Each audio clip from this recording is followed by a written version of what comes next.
नमस्कार दोस्तों, एक बार फिर मैं लेकर के आया हूँ मेरा नया वीडियो। और आज की इस वीडियो में हम 26 दिसंबर के लिए कुछ महत्वपूर्ण प्रश्न लेकर के आए हैं, जो कि कक्षा 12वीं इंग्लिश विषय के 10 महत्वपूर्ण क्वेश्चंस पोएट्स एंड पैनकेक से लेकर के आए हैं हम।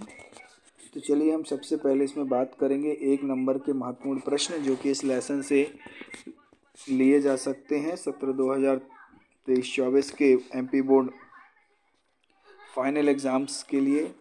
और साथ ही हम 2 नंबर के और 3 नंबर के क्वेश्चंस भी हम देखने वाले हैं। तो चलिए शुरू करते हैं हमारा आज का वीडियो। अभी तक आपने हमारे चैनल्स को सब्सक्राइब नहीं किया है तो प्लीज़ सब्सक्राइब कर लीजिए, जल्दी से सब्सक्राइब कर लीजिए, ताकि इसी तरह की और भी वीडियोस की नोटिफिकेशन आप तक बहुत जल्दी पहुंचती रहे।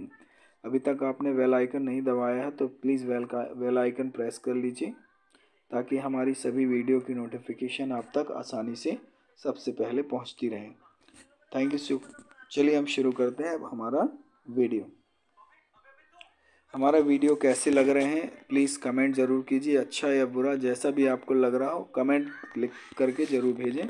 और यदि आपको और भी किसी प्रकार की कोई प्रॉब्लम आ रही है किसी अन्य विषय पर, अगर आप चाहते हैं हमारे वीडियो को, तो प्लीज़ कमेंट ज़रूर करके बताएं। Thank you so much. चलिए शुरू करते हैं हमारा आज का वीडियो। तो जैसा कि आप स्क्रीन पर देख पा रहे होंगे कि आज के क्वेश्चंस हम जो ले रहे हैं वो पोएट्स एंड पैनकेक से ले रहे हैं, जिसके राइटर हैं अशोका मित्रन। ओके, अशोका मित्रन ऑथर हैं पोएट्स एंड पैनकेक्स के, इसको याद रखना है। चलिए शुरू करते हैं हमारा आज का पहला question. Verb form of the word alternative. Alternative का वर्ब फॉर्म हमें बताना है, तो अल्टरनेट वर्ब फॉर्म। ओके, और अगर क्वेश्चन आ जाए कि अल्टरनेट का नाउन फॉर्म एडजेक्टिव फॉर्म बताना है, तो ये फिर अल्टरनेटिव हो जाएगा। चलिए आगे बढ़ते हैं हम। An exciting dangerous experience is called. Exciting या फिर dangerous experience is called adventure.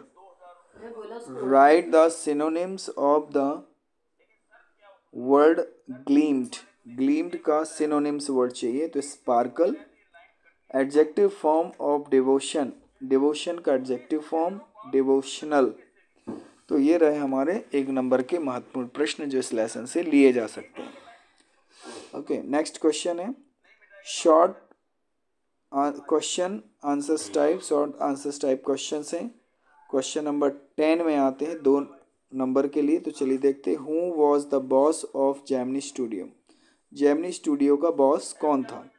तो S.S. Vasan the founder of the Gemini Studio was the सुबूस principal. He was called the boss. चलिए ठीक है, इसको आप सिर्फ इतना लिखिए, S.S. वासन बस लिखिए, the founder of the Gemini studio. S.S. Vasan भी आप लिख देंगे तो इसका करेक्ट आंसर हो जाएगा। 2 नंबर में आप सिर्फ यही लिखिए, S.S. Vasan was the boss of Gemini studio. अब S.S. वासन कौन है? The founder of the Gemini studio. Okay, तो इस तरह से इसका आंसर हो जाएगा। Who was the office boy frustrated and who did he show his anger. देखिए क्वेश्चन शायद हाफ ईयरली एग्जाम में भी आया था और एनुअल में आने की भी इसकी संभावना है। तो why was the office boy frustrated and who did he show his anger, यानी फ्रस्ट्रेटेड कौन था, क्यों था, और किस पर उसने अपनी गुस्सा दिखाई। तो the office boy was frustrated because he felt that his talent was going to be wasted. The office boy was frustrated because he felt that his talent was going to be wasted. He solved his anger on Kothamangalam Subbu, who was number 2 at Gemini Studio. Kothamangalam Subbu कौन था? Number 2 position में था Gemini Studio का। He held him responsible for his disgrace and downfall. इस तरह से हमारा पहला क्वेश्चन 2 नंबर का कंप्लीट हुआ। अगला प्रश्न देखिए। Who was the English visitor to the studio? Who was the English visitor to the studio? तो इसका हम आंसर लिखेंगे कि उस स्टूडियो में इंग्लिश विजिटर कौन आया था। तो आंसर है okay, the English visitor to the studio was Stephen Spender. तो देखिए हूँ के स्थान पर आप जो है स्टीफन स्पेंडर का नाम लिखेंगे। Stephen Spender was the English visitor who visited to the studio. यानी स्टूडियो में आने वाला वो इंग्लिश का विजिटर कौन था? Stephen Spender. याद रखिए स्टीफन स्पेंडर। नेक्स्ट क्वेश्चन देखेंगे 3 नंबर के लिए प्रश्न जो इस लेसन से इंपॉर्टेंट है, आ सकते हैं। Subbu is described as many sided genius, list for his special abilities. देखिए सुब्बू एक बहुत ही मैनी साइडेड जीनियस था, उसकी 4 क्वालिटीज़ आपको बतानी है, कौन कौन सी थी। तो देखिए पहली कौन सी है? He had charming personality, he always looked cheerful even after having flop film, यानी he is charming personality and always looked cheerful. Now question second, इसकी एबिलिटी क्या है? He did not work for somebody, he did the work for somebody, यानी वह जो है सबके लिए काम करता था। He worked for some, किसी के लिए भी। Okay next one, he had a habit of smiling even in distress and failure, यानी फेलियर होने पर या परेशानी होने पर भी वह हमेशा मुस्कुराते हुए काम करता था। फोर्थ है he was tailor and made for films, he was a tailor made for films. इस तरह से देखिए इससे भी आसान आप जो है यदि और कहीं गाइड से अथवा आपके द्वारा बनाए गए नोट्स के माध्यम से अगर इसके इजी आंसर्स मिलते हैं तो आप उनको भी याद कर सकते हैं। चलिए हम आगे बढ़ते हैं।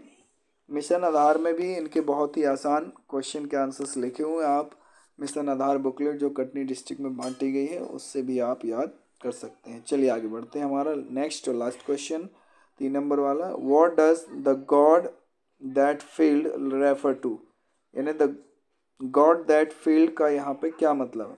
तो the god that failed refers to a special low priced student edition in connection with the 50th anniversary of Russian Revolution.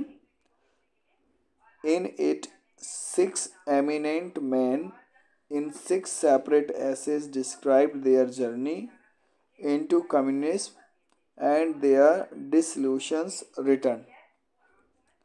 इस तरह से इसका आंसर्स है। और क्वेश्चन नंबर 4 जो कि सेक्शन बी से लिया गया है, ये भी एक बहुत महत्वपूर्ण है। तो चलिए हम देख लेते हैं सेक्शन बी से कौन सा क्वेश्चन महत्वपूर्ण है।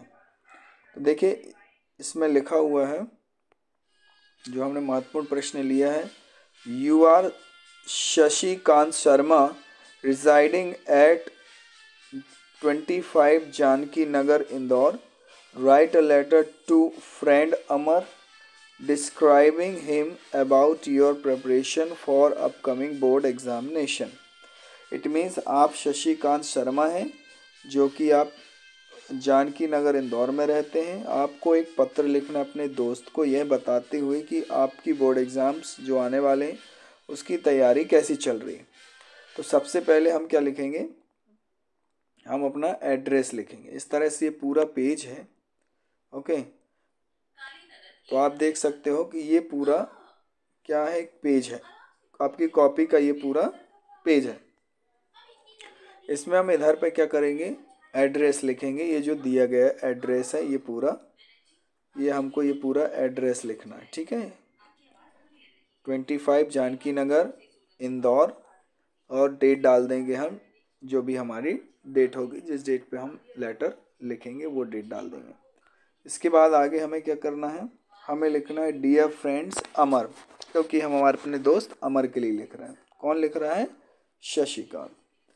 तो at first you please take my cordial love, I am fine now and I hope you are also well by the grace of god. इसमें ये लिखा हो गया है कि सबसे पहले तो मेरा प्यार भरा नमस्कार, और मैं यहाँ ठीक हूँ और मुझे आशा है कि तुम भी वहाँ बिल्कुल ठीक होगे भगवान की कृपा से। आगे, dear friend as you know that, जैसा कि तुम्हें पता है, our final board examination is over had, so यानी हमारे सर पर हैं। So today I am going to write about my preparation, और इसीलिए मैं अपनी प्रिपरेशन के बारे में तुमसे कुछ जानकारी शेयर करना चाहता हूँ। I am quite busy with my studies, मैं पढ़ाई में बिल्कुल व्यस्त हूँ। And I have completed all my syllabus, और मैंने अपना पूरा सिलेबस भी ख़त्म कर लिया है। And now I am revising it, और अब मैं बस रिवाइज कर रहा हूँ, यानी अंतिम चरण पर मेरी तैयारी है। I am trying very hard to score good marks in all subjects, और सभी विषयों में अच्छे नंबर पाने के लिए मैं पूरा प्रयास कर रहा हूँ, कठिन मेहनत कर रहा हूँ। Please write to me about yourself, pay my regards to your parents. उसने कहा कि अब जो है तुम भी कुछ अपने बारे में मुझे लिखना, और अपनी माँ को, अपने पेरेंट्स को मेरे बारे में देना, बताना, ठीक है। Wish you good luck, yours true friend Shashikant. इस तरह से ये जो है एक पत्र लिखा गया। उम्मीद है आपको ये पत्र समझ में आ गया होगा। छोटे छोटे टुकड़े करके इसके जो है इसे याद करने का प्रयास करिए। निश्चित रूप से बहुत ही महत्वपूर्ण प्रश्न हैं। Thank you so much. मिलते हैं हम अपने अगले वीडियो में, तब तक के लिए बाय बाय।